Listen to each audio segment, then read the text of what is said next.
the tax and spend is so endemic, and especially at the state level. And as you know, this is a disaster.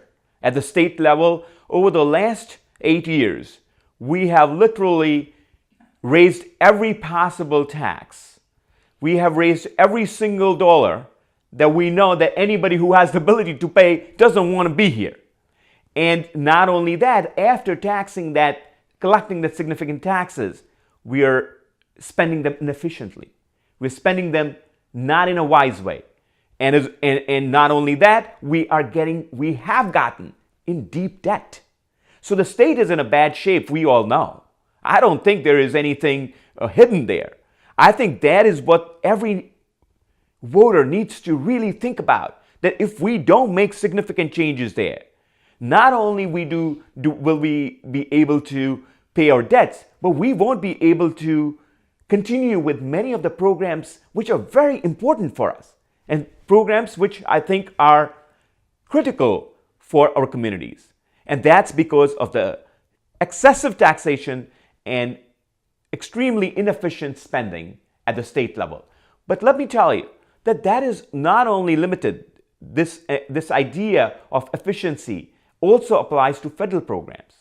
And I think that's where, as in the last couple of years, there have been many attempts to reform programs, to make them more effective, to make them more efficient. I truly believe that we can do more for less, provide more services, more programs for less money. Because if we treat that money as our own money, we would be doing much more.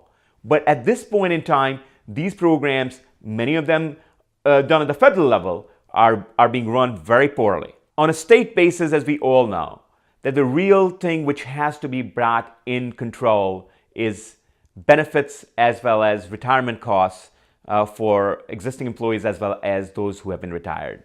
And that number is so far out of line. I know you will hear about it from all statewide candidates, and I think those benefit expenses need to be contained, and there is no other way out. But even other than that, I think there has to be prioritization in all other programs at the state level. I think a similar kind of a prioritization needs to be made at the federal level. Now, at the federal level, there are some programs which are more effective than others. But however, we have to go down the line and say, well, how can we make sure that we do not get in more debt every single year? It's not viable that we spend so much more than we collect every single year. And so there has to be more prudence, more of a will to go down the line and figure out where we are going to find those efficiencies. And believe me, there are many. Now, I'm not right now prepared on operational issues, but I am I'm a big believer that the costs in many of our programs are way more than would justify than would be justified if we did them efficiently. Now, let me point out one example to you.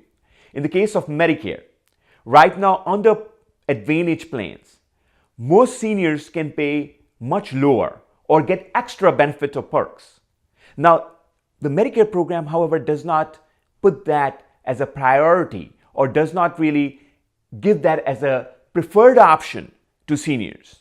So the fee-for-service is the preferred option, but a much more economical as well as better program at times for seniors can reduce cost and provide more for less. Again, I'm not saying cut service. I'm saying give the same service at lower cost by bringing in more competition, by providing more options. But we don't do that. Because our point is, I think there is a clear-cut preference out there not to basically disturb even if it saves money.